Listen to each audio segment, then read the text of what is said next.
आशा नाद में जल्दी से चारा लगाकर दोनों गाय को खूंटे से खोलकर खाने को छोड़ देती है। बबीता, जल्दी से अंदर से दूध निकालने की बाल्टी ले आओ, थोड़ी देर में सब लोग दूध लेने के लिए आ जाएंगे। ये लीजिए जेठानी जी बाल्टी। आशा बबीता दोनों मिलजुल कर गायों का दूध निकालने लगती हैं। देखो तो जरा, चोकर चारा खिलाने के बावजूद भी हमारी गाय कितना कम दूध दे रही है। पहले तो हमारी गाय एक टाइम में 2 बाल्टी भरकर दूध दिया करती थी, उतने में ही दही पनीर भी बनाकर बेच लेते थे। सही कहा। और पहले तो दूध उबालने में कितनी मोटी मोटी मलाई बैठती थी, क्योंकि हम अपनी गाय को हरा हरा चारा भी तो खिलाते थे। लेकिन इस बार गर्मी के चलते कितने लोगों ने खेत खलियान बिना बुआई किए छोड़ डाले हैं। सुना है इस बार सब मछली पालने वाले हैं। पिछले साल मछुआरों ने नहर से मछली मारकर खूब आमदनी कमाई थी, इसीलिए। किरण की इस बात पर कलावती जवाब देती है, बहू, हर काम हर किसी के बस की बात थोड़ी ना होती है। मछली पालन करना पान पर चूना लगाने जितना आसान भी नहीं है। इतने में सभी दूध लेने के लिए बर्तन लेकर आ जाते हैं। आशा बहू, आज से मैं 1 किलो दूध बढ़ा कर लूंगी। सब्जियों का दाम तो आसमान छू रहा है, इसीलिए आज से दूध दही जमा कर ही रोटी खा लेंगे। माफ कीजिएगा मनोरमा आंटी जी, लेकिन 2-4 दिनों से गाय दूध कम कर रही है, तो 2.5 किलो दूध नहीं हो पाएगा। देख लो आशा बहू, 1 नहीं तो आधे लीटर ज्यादा दूध का जुगाड़ लग जाए। तुम तीनों तो जुगाड़ू हो। बबीता, तुम्हारी बाल्टी में ज्यादा दूध है क्या? जेठानी जी, आधी किलो एक्स्ट्रा दूध बचा तो है, लेकिन हमें भी तो चाय पानी के लिए चाहिए। तभी किरण जुगाड़ू दिमाग दौड़ाकर कहती है, जेठानी जी, आप मनोरमा मौसी जी को ये दूध दे दीजिए। मैंने कल शाम का दूध उठाकर रखा हुआ है, उसमें हमारे चाय पीने का जुगाड़ हो जाएगा। बबीता बचा कुचा दूध भी मनोरमा के बर्तन में नाप देती है। ये लो आंटी, आपने आधा किलो दूध मांगा था, 3 पाव दूध हो गया। मनोरमा काकी आज अगर दूध का हिसाब दे देती तो घर में साग सब्जी खरीद कर लानी थी, राशन भी भरना था घर में। हाँ, लाई हूँ पैसे, ये लो। इस महीने के दूध का हिसाब 1000 रुपए, बाकी 1 हफ्ता दूध नहीं लिया था। सभी लोग दूध लेकर चले जाते हैं। तभी तीनों के पति मछली का जाल लगाए लटका हुआ समूह लेके आ जाते हैं। दिवाकर, राकेश, अजीत, तुम तीनों तो काम देखने गए थे, फिर ये मछली का जाल कहाँ ले गए थे? माँ, हम तीनों मछली पकड़ने गए थे, लेकिन सुबह से जाल लगाए लगाए एक मछली तो दूर घोंगा भी नहीं फंसा। अरे तो किसने कहा था आप तीनों भाइयों को मछली मारने जाने को? और इस वक्त गर्मी के चलते सारी नहर सूखी पड़ी है, तो मछलियां क्या खाक मिलेंगी? जेठानी जी, इन तीनों भाइयों का तो रोज का धंधा हो गया। सुबह सुबह मछली का जाल उठाते हैं और नहर पर चले जाते हैं और हाथ मलते हुए आ जाते हैं। यहाँ तो हम हैं कि गाय का दूध बेचकर गुजारा चला रहे हैं, रोटी पानी। इन तीनों को ये नहीं कि कहीं अच्छा काम देख लो, बस घर में रहकर ओल पर मिट्टी चढ़ाएंगे। किरण का ताना कसने पर राकेश भड़क जाता है। हाँ, सारे खर्चे तो जैसे तुम लोग ही उठा रही हो। हम पति 4 दिन घर में क्या बैठ गए, तुम्हारी तो आंखों में खटकने लगते हैं। हम तीनों भाई घर में शौक से थोड़े ना बैठे हैं, हमें भी कमाने की टेंशन है, पर अभी बरसातें लगने में भी टाइम है। और इस बार किसी ने खेत में फसल की बुवाई भी नहीं लगा रखी कि हम कटाई करके थोड़े बहुत पैसे कमा लेते। बारिश लगते ही नहर में मछलियां भर जाएंगी, तो मछली बेचकर हम खर्चा उठा लेंगे। पर बेटा, अभी सावन भादो लगे में पूरा 2 महीना बाकी पड़ा है। तब तक तुम लोग ऐसे घर बैठने से अच्छा थोड़ी बहुत साग सब्जी ही लगा कर बेच लो। रोज का 400-500 रुपए तो मुनाफा घर में आएगा, तो खाना पीना ढंग से होगा। कलावती की सब्जी बेचने की बात पर दिवाकर का मुंह चढ़ जाता है। माँ, सब्जी बेचने के लिए कम से कम 4-5 हजार की पूंजी लगानी पड़ेगी, और हमारे पास एक खोटा सिक्का भी नहीं है। तीनों के ना कमाने के चलते अक्सर लड़ाई की जड़ रहती है। जैसे तैसे तीनों जुगाड़ू बहुएं घर खर्च में हाथ खींच कर चला रही थी, जिससे दूध बेचकर मुश्किल से महीने भर का खाना पीना हो पाता था। माँ जी, हम तीनों बाजार जा रही हैं सब्जी खरीदने। बहू, क्या जरूरत है फालतू में सब्जी खरीदने में खर्चा करने की? देखो, मचान पर कोई लौकी तुरई लगी हो तो तोड़ लो, उसी को बना देना। कलावती के कहने पर किरण ने लकड़ी की सीढ़ी लगाकर मकान की छावनी पर देखा, जहाँ सब्जी की बेल में तुरई लौकी के फूल खिले थे। कुछ सब्जी उगकर छोटी रह गई थी। किरण, छत पर कुछ सब्जी आई है क्या? देखो, अगर 2-4 तोरी भी लगी होगी तो अभी के टाइम का सब्जी का जुगाड़ हो जाएगा। बबीता भाभी, कुछ सब्जियां बेल में लगी तो हैं, लेकिन कीड़ों ने फिर से डंक मारकर सारी सब्जियां खराब कर दी हैं। तभी किरण पत्तों से ढकी हुई 2 मोटी मोटी तोरी लगी देखती है, जो कि सख्त हो चुकी थी। अरे नहीं, 2 तोरी मिली भी तो सब्जी बनाने लायक नहीं बची, ये तो एकदम सख्त हो गई हैं। अब तक तो इसके अंदर बीज भर गए होंगे, और वैसे भी इस तोरी का सीजन खत्म हो, इसको बीज बनाने के लिए छोड़ देती हूँ, दोबारा सब्जी लगाने के काम आएगा। किरण जल्दी से लकड़ी की सीढ़ी से नीचे उतर जाती है। क्या हुआ छोटी बहू, आज छावनी पर एक भी सब्जी नहीं थी क्या?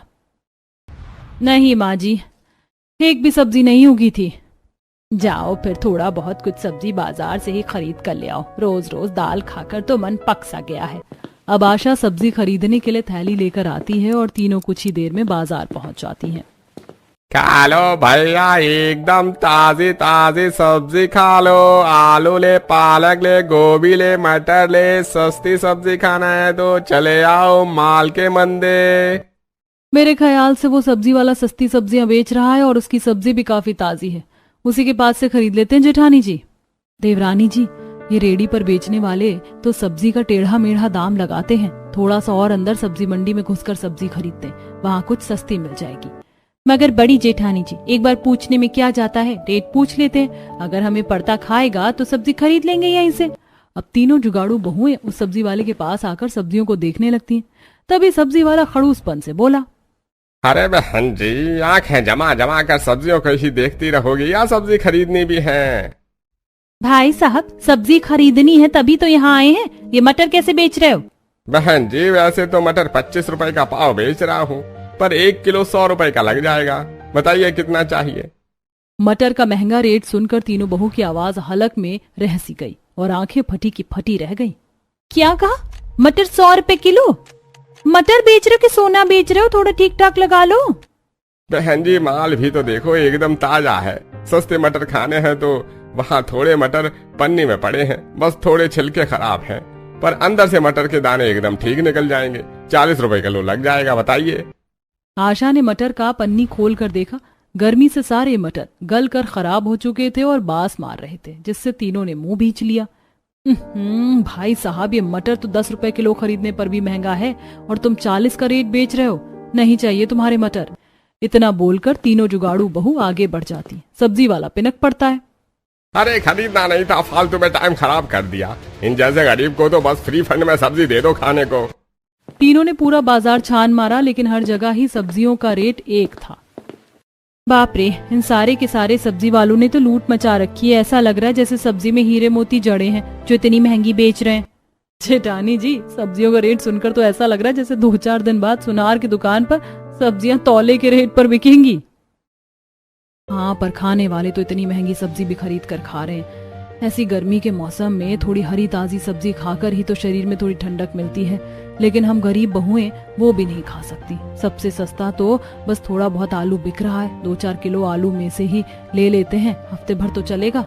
आशा का जुगाड़ बबीता किरण को भी जचता है और थोड़ी देर में तीनों आलू खरीद कर वापस घर आ जाते हैं, जहाँ निक्की और मोनू आस लगाकर कहते हैं, आप तीनों हमारे लिए बाजार से क्या खाने को लेकर आई हो?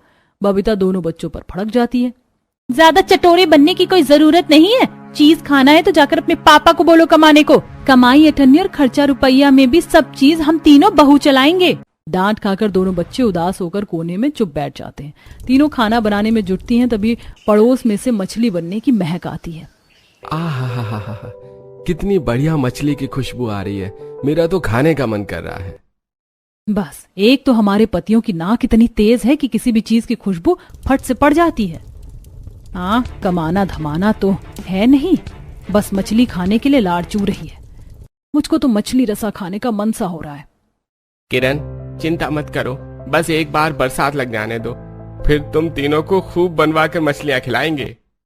तब किरण 4-5 आलू काट कर तर सब्जी बनाती है, बबीता रोटी बनाती है और दोनों मिलजुल कर खाना देती हैं। तभी दिवाकर पतली पानी जैसी सब्जी देखकर, अरे ये किस चीज की सब्जी बनाई है तुमने? पानी पानी सी लग रही है।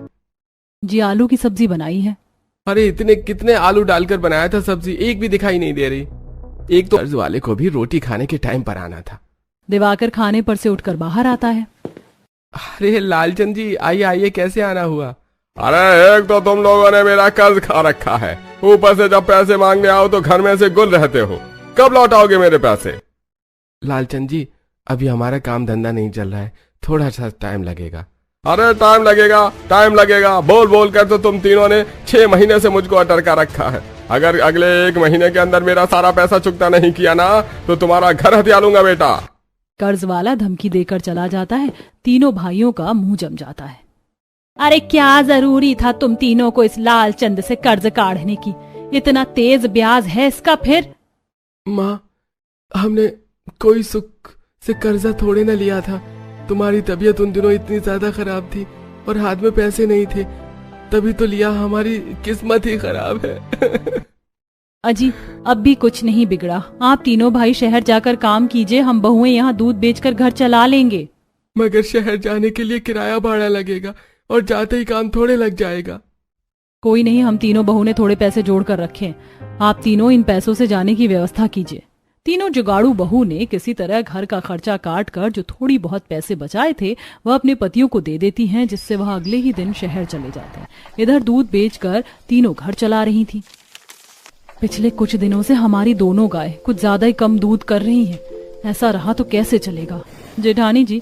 कुछ दिनों से हमारी गाय गोबर भी ढीला कर रही है और अब इनका दूध भी कड़वा सा लग रहा है। लगता है दोनों गाय गर्भवती हैं। तभी मनोरमा जो उनसे दूध खरीद कर ले जाती थी उल्हाना देती है। अरे आजकल तुम्हारी गाय का दूध बिल्कुल भी अच्छा नहीं लग रहा और पहले की तरह दूध में मीठापन भी नहीं है, इसीलिए ये लो इस महीने का हिसाब और अब मैं तुमसे दूध लेना बंद कर रही हूँ। बाकी ग्राहक भी तीनों से दूध खरीदना बंद कर देते हैं। अब तीनों का रोजगार बंद हो जाता है। थोड़े ही दिनों में बरसातें भी लग जाती हैं और अब नहर में मछलियां आ जाती हैं। कुछ दिन बाद, इतने दिन हो गए हम तीनों के पतियों को शहर गए हुए, पता नहीं शहर जाकर क्या कर रहे हैं, हाल चाल भी नहीं पूछा। तभी सब्जी वाली पड़ोसन शांति फोन लेकर आती है। अरे ओ आशा, बबीता, किरण, लो तुम्हारे पतियों का शहर से फोन आया है। कलावती फोन लेकर बात करती है। हेलो माँ, मैं दिवाकर बोल रहा हूँ। दिवाकर बेटा, अरे कैसे हो तुम तीनों? कोई काम काज मिला कि नहीं? माँ, 2 दिन पहले ही काम पर लगे हैं पर तनख्वाह बड़ी कम है। अच्छा बेटा, अगर हो सके तो थोड़े पैसे भिजवा दो। यहाँ दूध का काम भी बंद हो गया है, बड़ी दिक्कत है। माँ, 2-4 दिन ठहर जाओ, पैसे भिजवाता हूँ। एसटीडी से कॉल किया है, बाद में करता हूँ। इतना बोलकर दिवाकर कॉल कट कर देता है। माँ जी, इन तीनों ने पैसे भेज